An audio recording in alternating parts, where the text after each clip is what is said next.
I didn't wake up that Saturday expecting a war. I woke up thinking about feed ratios and whether Daisy had been favoring her left leg again. That's how most mornings start out here. No drama, no violins, just the sound of wind pushing through oak trees and the steady breathing of cattle waiting for breakfast. I've lived on this land my whole life. 200 acres of pasture, a red barn my grandfather built in 1948, fences I've repaired more times than I can count. Out here, things usually make sense. You fix what breaks. You respect what's yours. You leave other folks' property alone. That's the rule. It's simple. That morning, around 6, I stepped onto my porch with a cup of black coffee and noticed something that didn't belong. At first it was the hum. Not tractor hum. Not generator from my barn. A different hum. Cleaner. Sharper. Then I heard music drifting across the field. Soft strings. I remember thinking one of the neighbors must be throwing some kind of fancy brunch. But when I walked down toward my north pasture, coffee still in hand, I stopped dead in my tracks. There were white tents in my hayfield. Not small ones. Big ones. The kind you see at weddings or corporate events. Chairs lined up in rows. A wooden arch covered in pink and white flowers planted right where my irrigation line runs underground. And people, dozens of them, setting up tables, unloading crates, hanging lights from temporary poles driven into my soil. My soil. I stood there for a second thinking maybe I was still half asleep. Maybe I'd walked onto the wrong property. But no, I could see my fence, my barn, my tractor shed. This was my land. I started walking faster, heart thumping but head calm. I've learned something about anger over the years. It's loud, but it's rarely useful. When I got close enough, a man in a polo shirt with a clipboard smiled at me like I was late for work. "You're the supplier, right? The hay bales go near the arch." That's when I said it. "I'm the owner." He blinked. I added, "And you're trespassing." That wiped the smile off his face. He stammered something about HOA approval. Maplewood Heights event permit. Community usage. I didn't raise my voice. I just asked one question. Did I sign anything? He didn't answer. And then I saw her, Karen Whitmore, walking across my pasture in a wide-brimmed hat like she was touring a vineyard she'd just purchased. Sunglasses on, phone in hand. That same tight smile she always wore when she thought she was about to win something. "Daniel," she called out, cheerful as ever. "Isn't this just beautiful?" Beautiful. I looked at the tire tracks cutting through my grass. The stakes hammered into my field. The extension cords looped around my fence posts. "What exactly is this?" I asked. She tilted her head like I'd asked something silly. "It's my daughter's wedding. We voted. The HOA agreed this open land serves as a community buffer. It's community property now." I remember that sentence word for word. Community property now. She said it like she was announcing the weather. Calm. Certain. As if saying it made it true. I felt something shift in my chest right then. Not rage. Not panic. Just clarity. 5 years ago, when the county sold off the land next to mine and Maplewood Heights went up, I told myself I'd stay out of their business. They wanted manicured lawns and matching mailboxes, fine. I had cows. We didn't have to mix. But Karen never quite understood that line. From the first week they moved in, she'd had something to say. About the smell drifting toward their cul-de-sac. About my rooster crowing at sunrise. About my red barn being visually disruptive. She once drove her spotless white SUV right up to my fence and asked if I could keep the cows out of sight during community events. I laughed that day. She didn't. Over the years, she filed complaints. Noise, odor, aesthetic inconsistency. Most of them went nowhere, but she kept trying. It wasn't about the cows. It was about control. And now she was standing in the middle of my pasture telling me it belonged to the community. "Karen," I said slowly, "this is deeded land. My fence marks the property line." She waved a dismissive hand. "We had it assessed. It's open. And used. It benefits everyone." And used. I thought about my grandfather cutting hay there with a machine older than I am. I thought about burying our first farm dog under that oak tree near the corner. And used. I took out my phone and started recording. Not dramatically. Not in her face. Just steady. "You can stop filming," she snapped. "You're being childish." "No," I said. "I'm being careful." She leaned closer. "It's one day, Daniel. Don't be difficult. Everyone benefits." That word again. Everyone. I looked at the workers hauling in champagne crates. At the floral crew digging into soil that wasn't theirs. "Did you ask me?" I said. She didn't answer that either.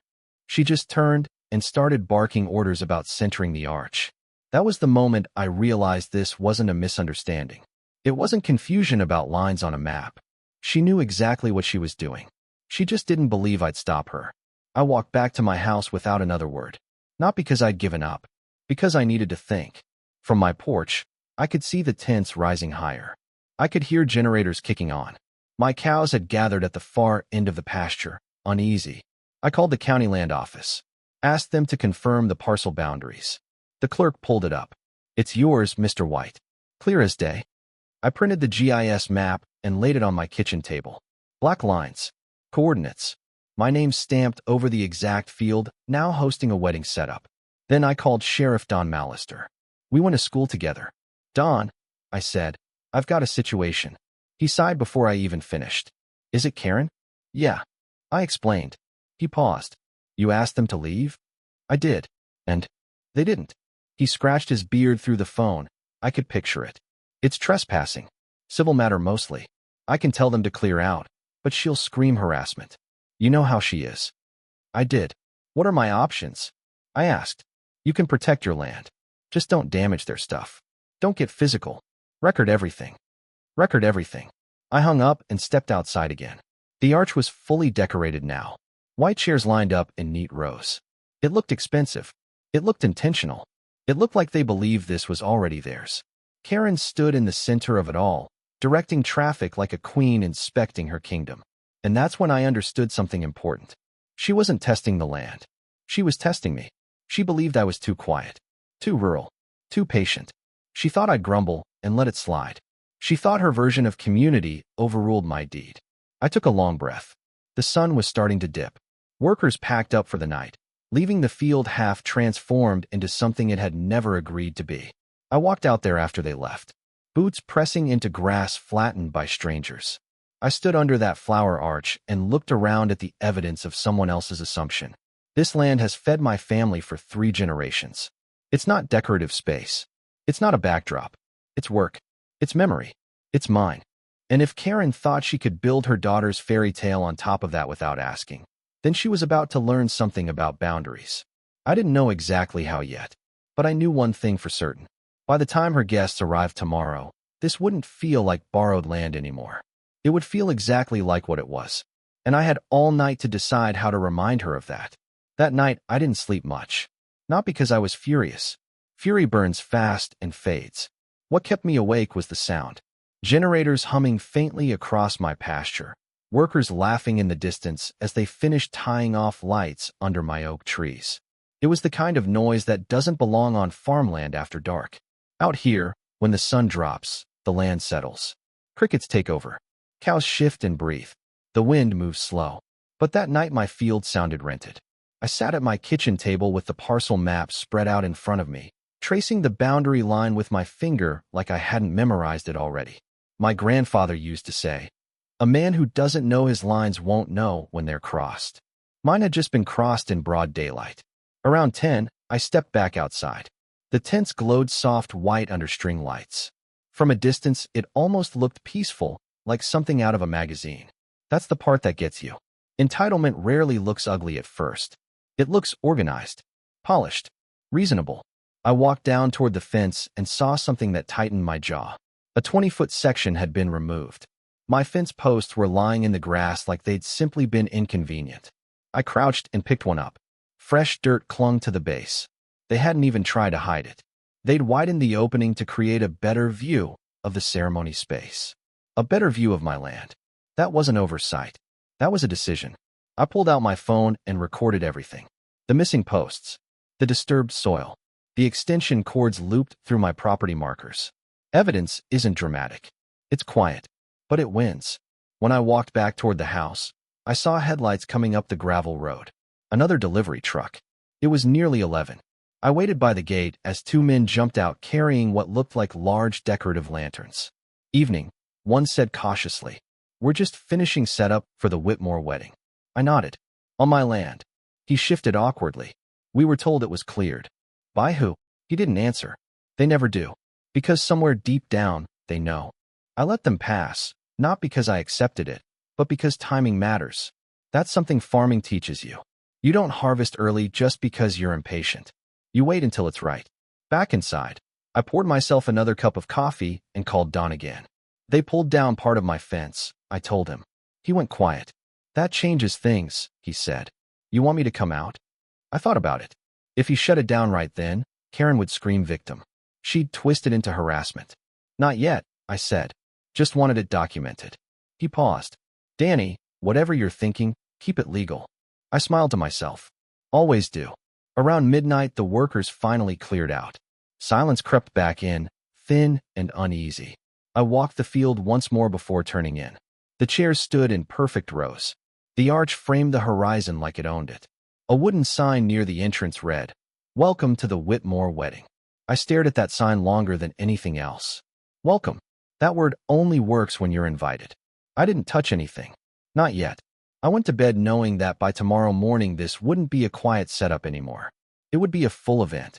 And once guests arrived, once vows were spoken, once cameras rolled, Karen would believe she had sealed it with spectacle. The next morning broke bright and warm. One of those Nebraska days where the sky stretches wide and honest. I was up before sunrise, same as always. Fed the cows, checked the troughs, tried to keep my routine steady. But by 7 o'clock cars started lining the gravel road outside my fence. Luxury sedans. SUVs with ribbons tied to the mirrors. A white limousine that looked like it had taken a wrong turn somewhere between downtown and common sense. Guests stepped out dressed in pastel suits and flowing dresses, carefully lifting hems to avoid stepping in what they thought was just harmless country mud. Some of them looked confused, some annoyed. None of them asked who owned the land they were walking across. They just followed the signs. That's the thing about crowds. Individual doubt disappears when everyone else keeps moving. From my porch, I watched them file through the gap where my fence used to be. No one hesitated. The orchestra began warming up near the arch, violins tuning. A harp being tested. The sound drifted across my pasture, and my cows reacted immediately, bunching together near the far fence line. Max, my bull, snorted and pawed at the ground. He doesn't like unfamiliar noise. I walked down to calm him, rubbing his neck, whispering low, "Easy, boy." As I stood there, I overheard a woman laugh and say, "It smells so authentic." Authentic. I almost laughed. To them, this was aesthetic. Rustic charm. To me, it was Tuesday. By 9 sharp the ceremony began. Guests took their seats in neat white rows planted squarely over grass I'd planned to cut next week. Karen floated down the makeshift aisle in a flowing pink dress, dabbing at imaginary tears as if she'd personally built the land beneath her daughter's feet. I stayed back near my house, camera recording from a distance. The bride looked nervous.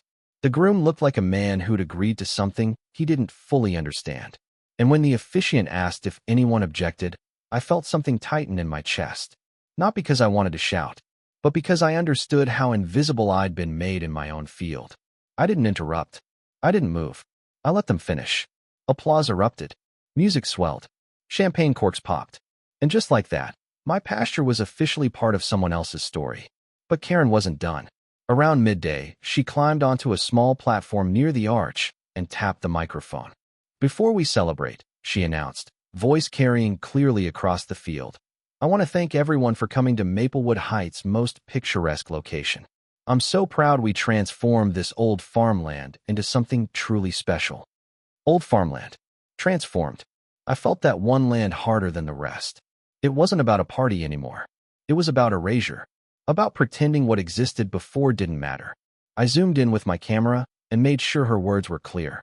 Because statements like that don't just reveal arrogance. They reveal intent. The reception kicked off soon after. A DJ replaced the orchestra. Bass thumped across the pasture. Children ran through the grass, chasing each other between tables. One teenager leaned against my tractor shed sipping something from a plastic cup. Someone tossed bread toward Max like he was part of the entertainment. That was when I felt the shift. Not anger. Not outrage. Just decision. Karen had crossed every line she could see. The fence. The deed. The respect. She had turned my boundary into her backdrop and my work into decoration. And she believed there would be no consequence because the spectacle itself was protection. Because once 100 witnesses see something, it feels legitimate. That's human nature. If enough people stand on stolen ground, it starts to feel shared. But legality doesn't bend to applause. Around 1:30, Don's cruiser rolled slowly down the road and stopped near the entrance. He stepped out, surveying the scene with that look he gets when paperwork is about to multiply. Karen spotted him immediately and hurried over, smiling too wide. I couldn't hear every word, but I caught enough. She'd filed a complaint that I was harassing the event. Don glanced toward my house, then toward the fence line, then down at the dirt where my post used to be. He walked over to me eventually. "You've got your footage?" he asked quietly. I nodded. "All of it." He exhaled slowly. "You're within your rights, Danny. Just don't escalate it today." I looked past him at the dance floor they'd assembled over soil that wasn't theirs. "I won't," I said, and I meant it, because escalation wasn't about volume. It was about timing. By sunset the reception wound down, but not completely. I overheard one of the planners mention a brunch the next morning. Same location, same setup. They were coming back. That's when I knew something important. Karen didn't just expect forgiveness. She expected permanence. She expected that once something is done boldly enough, people won't challenge it. I watched the last guest drift away as dusk settled in. The field was littered with glasses, petals, footprints. My cows moved cautiously back toward the center, sniffing the unfamiliar scent left behind. I stood alone near the arch long after the music stopped. The wind had picked up, tugging gently at the fabric of the tents. I reached down and pressed my hand into the soil. It was still warm from the day's sun. Still mine. I looked toward the barn where my tractor sat parked, where the manure spreader rested, cleaned and ready from last week's routine fertilizing. Farming teaches you something about restoration. When soil is depleted, you feed it. When lines are crossed, you reestablish them. I didn't smile. I didn't laugh. I just walked back toward the house with a clear head and a steady pulse. Tomorrow morning, before the first brunch guests stepped out of their car, this land was going to remember who it belonged to. And so was Karen. I was up before the sun, not because I was angry, because I was ready. There's a difference. The sky was still gray when I pulled on my boots and stepped out toward the barn. The air felt cool, steady, like it didn't care about weddings or speeches or entitlement. Ranger followed close behind, tail low but curious. Inside the barn, the smell hit me the way it always does in the early morning. Sharp, honest, alive. I flipped on the overhead light, and there she was. My tractor. The manure spreader already hooked up from earlier in the week. I ran my hand along the metal frame, checking the pins, the chain drive, the hydraulic lever. Farming equipment doesn't judge you. It just does the job it's built to do. I backed the tractor up slowly toward the pile. Fresh. Thick. Still warm from yesterday's collection. Daisy had been generous. So had Max. I loaded it methodically. Not rushed. Not reckless. Full capacity. If you're going to fertilize a field, you do it properly. By the time I climbed into the seat, a faint line of orange was breaking across the horizon. I turned the key. The engine rumbled awake, low and steady, the kind of sound that belongs on land like this. I rolled forward slowly down the dirt path toward the pasture. From a distance, the white tents still stood proud. Chairs arranged for brunch. Tablecloths smooth and untouched. It looked like they believed yesterday had sealed it. That spectacle had made it legitimate. I stopped just at the edge of the ceremony area and looked out over everything one more time. I wasn't destroying their property. I wasn't touching their decorations with my hands. I was doing what farmers do at sunrise. I fertilized my land. I pulled the lever. The spreader roared to life with a mechanical clatter that echoed across the field. And then it began. Thick arcs of dark manure launched outward in steady rotation, landing across grass, chairs, table linens, the wooden dance floor they'd rented, and laid directly over my soil. It didn't explode. It didn't splatter wildly. It spread evenly, methodically. I drove in wide circles, covering the ground the way I always do before planting. The smell rose fast in the warming air, heavy and unmistakable. Ranger barked once from the fence line and then sat down to watch. I didn't rush it. I made sure every section of disturbed soil was treated. The arch, the aisle, the buffet area, the place where Karen had stood and declared transformation. When the spreader finally ran empty, I cut the engine. Silence returned, broken only by flies already arriving for breakfast. I climbed down and walked toward the entrance where their wooden sign still stood planted in my dirt. Welcome to the Whitmore wedding. I left it exactly where it was. I didn't need to change a thing. The land had already responded. I drove the tractor back toward the barn and parked it facing the field. Then I went to the porch, poured coffee, and waited. It didn't take long. Around 8, the first catering van turned onto the gravel road. I watched it roll to a slow stop near the opening in the fence. 2 men stepped out, chatting casually. One of them took 3 steps forward before freezing mid-sentence. He lifted a hand toward his nose. The other followed, then immediately gagged. They looked out across what had been a wedding venue less than 12 hours ago, and now looked exactly like farmland. One of them shouted something I couldn't make out. Then they both retreated quickly and slammed the van doors shut. The engine revved, and they backed out so fast gravel sprayed behind them. I took a sip of coffee. Next came the florist truck. Same reaction. Doors opened. Faces twisted. A shriek. Doors slammed. Gone. Then the main convoy arrived. Karen's SUV first. The limo behind her. A few sedans trailing. She stepped out wearing a crisp coral blazer, sunglasses already perched high on her head. For half a second, she didn't understand what she was seeing. Then the wind shifted. The expression on her face changed in real time. Confusion. Disbelief. Horror. "Oh my God," she said, loud enough for me to hear across the field. The bride stepped out of the limo behind her, lifting the hem of her dress carefully as if mud were the worst thing she expected. She took 2 steps forward, then stopped dead. The smell hit her hard. She gagged and stumbled back toward the car.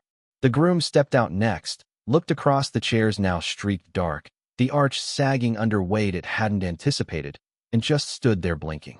Karen marched forward into the field despite her heels sinking into softened soil. "What is this?" she screamed. "Who did this?" I stood up slowly from the porch and raised my mug slightly. "Morning, Karen." She spun toward me, eyes wide and furious. "You did this. You ruined everything." I walked down toward the fence line, stopping just short of where my posts had been removed. "Ruined?" I asked calmly. "Karen, I fertilized my field." Her face flushed red. "This is vandalism. This is sabotage." I shook my head. "It's agriculture." She stepped forward again, and her heels sank deep. The sound it made was wet and final. She gasped and tried to pull free, wobbling. The bride began crying openly now, mascara running. The guests who had stepped out of their cars were backing away, hands covering faces, whispering to each other. I pulled my phone out and pressed play. Karen's voice from yesterday drifted across the morning air. "It's community property now. We transformed this old farmland." I held the phone out just enough for her to hear her own words. "You gave yourself permission," I said quietly. "I never did." Her mouth opened, but nothing came out. She looked smaller somehow. Not physically. Just certain things shrink when exposed. "I'll have you arrested," she managed finally. "For what?" I asked. "For using my own equipment on my own land." As if summoned by the tension itself, a familiar cruiser rolled up along the road. Don stepped out, hat low over his eyes, surveying the scene. He stopped halfway and sniffed the air. "Morning," he said flatly. Karen stormed toward him, nearly losing her balance again. "He destroyed private property," she shouted. "He sabotaged a lawful event." Don looked at the field, then at me, then back at the torn fence line. "Ma'am," he said evenly, "this is Mr. White's property." "But we had an HOA permit," she insisted. He shook his head slowly. "HOA jurisdiction ends 50 feet before this fence." He turned to me. "You got footage?" I handed him my phone. He watched the clip of her declaring the land community property. He looked at the missing fence posts. He handed the phone back. "Looks like you asked them to leave yesterday." "I did. And they didn't." "They didn't." He nodded once. "Then this is what happens when you set up on someone else's field." Karen stared at him like she couldn't process the words. "You're not arresting him?" she demanded. Don gave her a long look. "For fertilizing his own pasture?" The silence that followed was heavy and unmistakable. The guests began quietly retreating toward their cars. The groom avoided eye contact with everyone. The bride was still crying in the limo. The brunch that was supposed to feel elegant now felt absurd. Karen stood in the center of it all, shoes ruined, blazer streaked, staring at a reality she hadn't accounted for. "This isn't over," she said finally, voice shaking. I believed her, but I also knew something she didn't. Spectacle doesn't beat paperwork, and confidence doesn't override a deed. As the last of the guests piled back into their cars and the convoy slowly reversed down the gravel road, I felt something settle inside me. Not triumph. Not revenge. Just equilibrium. The land smelled like itself again. Don walked over and leaned against my fence post. "You made your point," he said. "I did." He looked out over the field once more and shook his head slightly. "She's going to try something." "I know," I said. "Let her." Because this wasn't about a wedding anymore. It was about lines. And once someone learns the line won't move, they usually stop pushing. I stood there long after the road emptied, watching the flies circle and the wind tug at fabric that no longer looked elegant. Somewhere beyond the subdivision, I could already imagine the shouting beginning. HOA meetings. Blame shifting. Damage control. Karen had believed she could erase a boundary by acting confidently enough. This morning proved something else. Boundaries don't disappear just because someone pretends they're decorative. And if she thought today was humiliating, she hadn't yet seen what happens when entitlement meets consequence in public. By noon that day, the road outside my property looked like the exit ramp of a failed parade. Cars idled in a slow crawl, windows down, guests fanning themselves with wedding programs that had cost more than my monthly feed bill. The smell followed them. It clung to fabric, to hair, to leather seats. There are some lessons that linger long after the moment passes. I stood by the rebuilt section of my fence with a hammer in one hand, resetting the posts they had pulled out like they were weeds. Every strike into the ground felt steady, controlled, final. Ranger lay nearby, watching the empty field as if guarding it from imagination itself. Karen didn't leave right away. That surprised me. Most people would have cut their losses. She stayed near her SUV, pacing in tight circles, phone pressed hard to her ear. Even from a distance I could tell she was escalating the call. Her hand movements were sharp, slicing through the air like she could cut the situation back into something manageable. But some things don't shrink once exposed. I saw her point toward me, then toward the field, then toward Don's cruiser, still parked down the road. I finished setting the last fence post before walking over. Not close, just within earshot. "You're going to pay for this," she said when she spotted me. Her voice was lower now. Not screaming. Controlled rage. "For what?" I asked calmly. "For humiliating my family. For destroying private property." I looked out over the field. The chairs were stained. The linens sagged. The wooden dance floor had dark streaks across it like it had aged 10 years overnight. "Karen," I said evenly, "you built your day on land you didn't own. I didn't humiliate you. I corrected you." Her jaw tightened. She didn't have an answer to that. Instead, she shifted tactics. "The HOA board will hear about this," she snapped. "The county will hear about this." I nodded. "They already have." She didn't like that either. Don eventually drove off after confirming what he needed to confirm. He didn't smirk, didn't joke, just tipped his hat once and said, "Keep your documentation." That was enough. By mid-afternoon, workers cautiously returned to collect what they could salvage. They wore gloves this time. No one made eye contact with me. The DJ loaded his speakers without a word. The rental company crew avoided stepping too far into the field, lifting equipment carefully as if the land might respond again. Karen supervised from a distance, but she didn't cross the fence line this time. Not once. That told me everything. Boundaries are understood quickly when consequences arrive. As the sun began to dip, my phone buzzed. A text from Jim, one of the few neighbors in Maplewood Heights who'd always nodded at me like he knew more than he said. "You trending?" he wrote. I frowned and opened the link he sent. Someone had filmed the whole thing from the road. Not just the aftermath, the actual spread. My tractor moving steady across the white chairs like some slow mechanical verdict. The caption read, "Farmer teaches HOA president a lesson." The video already had thousands of views. I refreshed it. Tens of thousands. The comments were moving too fast to read in real time. I didn't feel proud. I felt something closer to inevitable. When you push a situation hard enough, it snaps loud enough for everyone to hear. By evening, local reporters were calling. I ignored most of them. I did agree to one short phone interview with a local station. I kept it simple. "It's my land." I asked them to leave. They didn't. That was it. No dramatic speeches. No insults. Facts carry farther than anger. Meanwhile, over in Maplewood Heights, things were not quiet. Jim texted again around 9. "Emergency board meeting tonight." She didn't tell them it wasn't your property. That made sense. Karen's authority depended on confidence. Confidence collapses fast when footage contradicts it. I didn't attend that meeting. I didn't need to. but I could imagine it clearly. The projector screen. Her voice playing back from my phone. It's community property now. Silence in the room. Questions she couldn't answer. Authority shrinking under fluorescent lights. The next morning, a certified letter arrived in my mailbox. I opened it at the kitchen table, coffee steaming beside me. Whitmore versus White. Notice of civil action. I read through the pages slowly. Emotional distress. Defamation. Property damage. An attached invoice for wedding costs. For $1,700. I laughed. Not loudly. Just once. Then I called Franklin Pierce, my attorney. Franklin has the kind of voice that sounds permanently unimpressed. I explained the situation. There was a long pause on the other end. She's suing you for fertilizing your own field? He asked. That's the summary. Papers rustled. Send me everything. Especially the video. I did.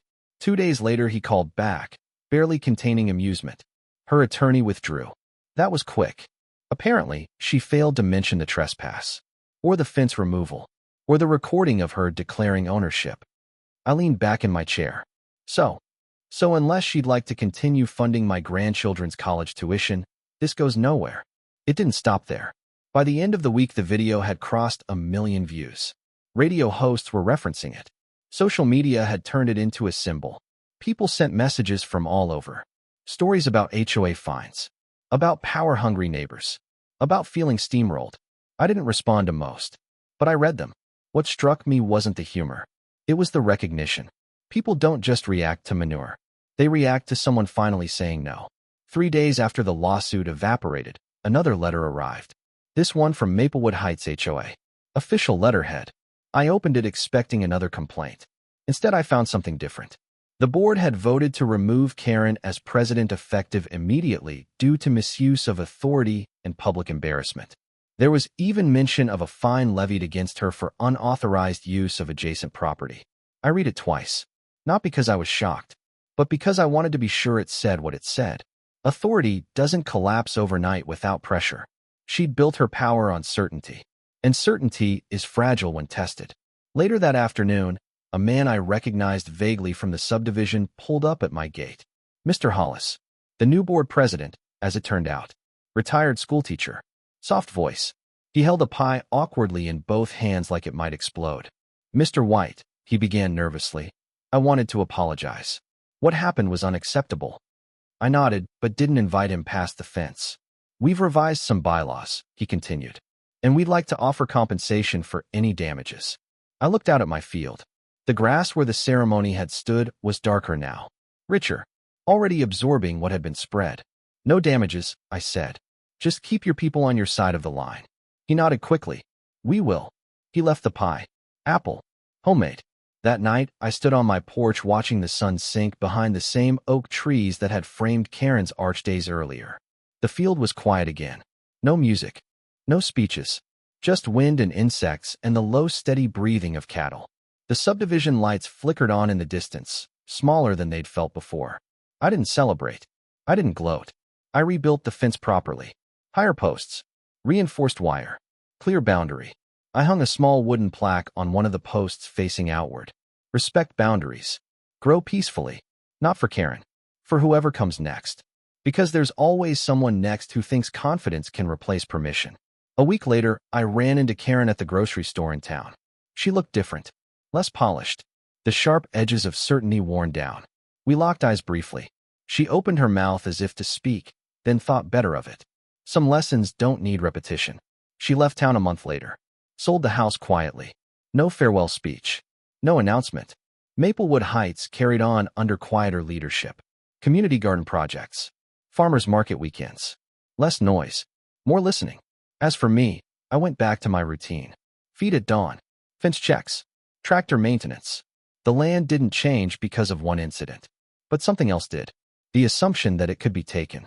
That assumption never returned.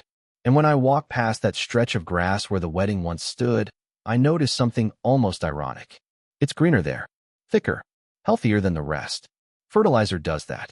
It strengthens what already belongs. And that's the thing about boundaries.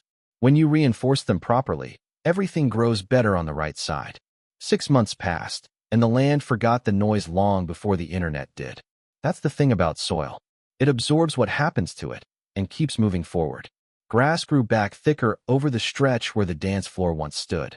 The patch under the arch frame, where vows had been spoken like the ground was borrowed scenery, came in darker than the rest of the field. Rich, healthy, productive. I didn't touch it any differently than the rest of my pasture. I didn't need to. Fertilizer works whether it's poetic or not. The calls slowed down eventually. The reporters moved on to the next outrage. The comments online kept coming, though. People telling me I'd said what they never could, that I'd done what they wished they'd had the nerve to do. I read those messages late at night sometimes, sitting at the same kitchen table where I'd unfolded that lawsuit. It struck me how many stories sounded alike. Not about land. About lines. About someone pushing until silence felt easier than resistance. I never set out to be a symbol for anything. I didn't wake up thinking I'd teach a lesson to anyone beyond my fence. I just knew something simple. If you let someone redraw your boundaries once, they'll try again. Maplewood Heights got quieter after Karen left. The new board president, Mr. Hollis, kept his word. They built a small community garden on their side of the subdivision, planted tomatoes, hosted a farmer's market that actually invited local growers instead of trying to imitate them. A few of the neighbors even started waving when they drove past. Real waves, not tight smiles. Respect doesn't need a committee vote. It just needs consistency. I'd see Karen's old house sometimes when I drove into town. Different car in the driveway now. Different curtains in the windows. The sign out front had come down quickly after the sale. No ceremony. No announcement. Authority leaves quietly when it's exposed. I ran into her one more time, about 2 months after everything settled. It was at the hardware store. She was standing near the paint aisle, staring at a row of muted colors like she was trying to choose a new version of herself. When she noticed me, her posture stiffened out of habit. Old reflex. But it didn't hold. "You think you won," she said softly. Not angry this time. Just tired. I considered that for a moment. "I didn't need to win," I told her. "I just needed you to stop." She didn't argue. She didn't threaten. She nodded once and turned back to the paint samples. That was enough. Back on the farm, life returned to rhythm. Sun up. Feed. Fence checks. Repair work. The ordinary things that don't go viral. Don came by one evening just to sit on the porch and drink coffee. We didn't talk about the wedding much. Didn't need to. "You know," he said eventually, staring out at the pasture. "Most people would have shouted." I shrugged. Shouting doesn't hold up in court. He chuckled at that. But it wasn't really about court. It was about something deeper. Control without violence. Correction without chaos. That's a kind of strength people don't talk about much. A few weeks later, the county invited me to speak at an agriculture awareness event. I almost declined. Public speaking isn't my habit. But I went. Stood in front of ranchers, students, families who'd heard about the manure wedding. They expected jokes. Some kind of punchline. Instead, I told them this. Land is more than property. It's continuity. It's memory. And boundaries aren't about keeping people out. They're about teaching people where to stand. The room was quiet. Not because it was dramatic. Because it was simple. Afterwards, a young farmer shook my hand and said, "I showed your story to our HOA board. They haven't sent a complaint since." That made me smile more than the viral numbers ever did. I built a new fence along that northern stretch. Taller posts. Oak reinforced. On each corner, I carved a small phrase. Respect boundaries. Grow peacefully. Not as a warning. As a reminder. Because I've learned something most folks don't realize until too late. People who ignore lines rarely see them until the ground pushes back. And the ground always pushes back eventually. Some evenings I stand at that spot where the arch once framed the horizon, and I try to picture it the way it looked that morning before I turned the key in the tractor. White fabric. Flower petals. Confidence. It feels distant now. Not dramatic. Just instructive. What Karen misunderstood wasn't farming. It was consent. She thought visibility made something shared. She thought if enough people applauded, the ownership would blur. But applause doesn't amend deeds. And confidence doesn't replace permission. The internet moved on, but sometimes a stranger still recognizes me in town. "You're the farmer," they say with a grin. I usually just nod. Because I'm not the farmer who ruined a wedding. I'm the farmer who said no. There's a difference. And that difference matters.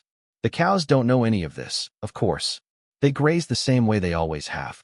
Max still snorts when a loud truck backfires down the road. Daisy still favors that left leg some mornings. Ranger still naps under the porch when the afternoon sun hits just right. Life continues in ways that don't need commentary. But every so often, when the wind shifts just enough, I catch a faint memory of that day. Not the smell, not the shouting, the clarity. The moment I realize quiet doesn't mean powerless. It means patient. And patience, when rooted properly, grows strong. I don't hate Karen. I don't even think about her much anymore. She was part of a lesson, not the whole story. The whole story is simpler than people expect. Someone stepped over a line. I put it back. That's it. No grand revenge. No theatrics beyond what the situation demanded. Just correction. The grass keeps growing. The fence stands solid. Maplewood Heights stays on its side. And when the sun sets over those 200 acres my grandfather once walked with calloused hands and stubborn pride, I feel something steady settle in my chest. Not triumph. Not bitterness. Just alignment. Out here, things return to balance if you let them. And if anyone ever asks me what I learned from the wedding that wasn't mine, I tell them this. You can build your dreams wherever you want. Just don't build them on someone else's ground.